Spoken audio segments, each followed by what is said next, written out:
2 months after losing Kyle Busch, his widow just did something most people in her position never do. She stopped pretending. No filtered caption, no polished healing montage. Samantha Busch sat down and told the world the truth about what grief actually feels like when the cameras are off and NASCAR's reacting. Kyle Busch died on May 23rd, 2 days after being found unresponsive in his race simulator at his shop in Concord, North Carolina. The cause was pneumonia that turned into sepsis. He was 41 years old, a two-time Cup Series champion, one of the most decorated and most polarizing drivers of his generation. Now, 2 months later, his wife of 16 years is speaking out, not with a highlight reel, with a raw, unfiltered account of what the last 8 weeks have actually looked like behind closed doors. Samantha Busch isn't new to being open online. Over the years, she's talked publicly about infertility struggles, hair loss, the ups and downs of a NASCAR marriage lived partly in the public eye. That openness built her a following that trusts her, because she's never sugarcoated the hard stuff. But this is different, and she said so herself. This isn't a struggle she can share the way she shared everything else. She described the pressure of wondering if she's grieving correctly, whether she's allowed to still be this raw this many weeks out, whether people expect her to have moved further along than she has. Here's why that matters beyond one family's pain. Kyle Busch wasn't just a husband and father. He was a fixture of an entire sport, a locker room, a garage, a fan base that watched him for 2 decades.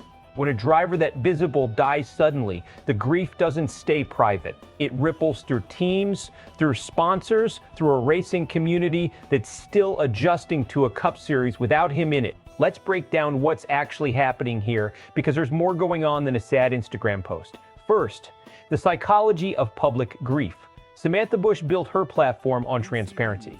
That's an asset in good times. It becomes a trap in bad ones. When your audience is used to you processing everything out loud, silence gets read as a signal and speaking gets read as a performance. She's caught in that exact bind, and she named it directly. The fear that sharing pain looks too dark. The fear that staying quiet isn't honest either. That's not a PR problem. That's the real cost of being a public figure while your world is falling apart. Second, the timeline, 2 months is nothing. In grief terms, that's still the acute phase.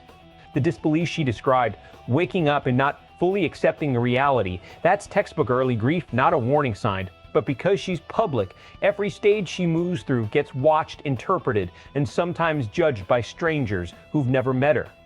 Third, the ripple effect on NASCAR itself. Kyle Busch's death already reshaped roster conversations, sponsorship decisions, and tribute plans across the sport this season. Samantha choosing to speak now, publicly, keeps that story alive in the sport's collective memory instead of letting it quietly fade from the news cycle. Intentional or not, that has weighed heading into the second half of the season. Is this smart or risky for her? Both. Opening up builds connection and support. You can see that in how fast people responded, but it also invites scrutiny from corners of the internet that aren't kind to grieving people. That's the trade-off she's making every time she posts. The response has been overwhelmingly supportive. Fellow widows and widowers reached out saying her honesty gave them permission to stop pretending too. NASCAR media figures called her candor rare and important. Multiple commenters pushed back on the idea that there's a wrong way to grieve, telling her directly that the stages don't move in a straight line for anyone. The emotional contrast here is stark. A sport built on speed, competition, and toughness, pausing to sit with something slow, painful, and completely human. Best case, Samantha continues sharing on her own terms, at her own pace, and it becomes something bigger than one family story, a resource for other people grieving sudden loss, especially young widows navigating it in public. The NASCAR community continues rallying around her and the kids, and this becomes part of how the sport remembers Kyle long term.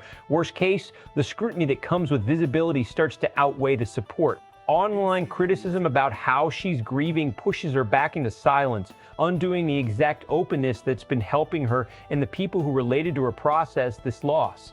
So here's the question: should public figures feel obligated to grieve quietly to avoid judgment, or does sharing the ugly, unfiltered parts actually do more good than harm? Drop your take in the comments.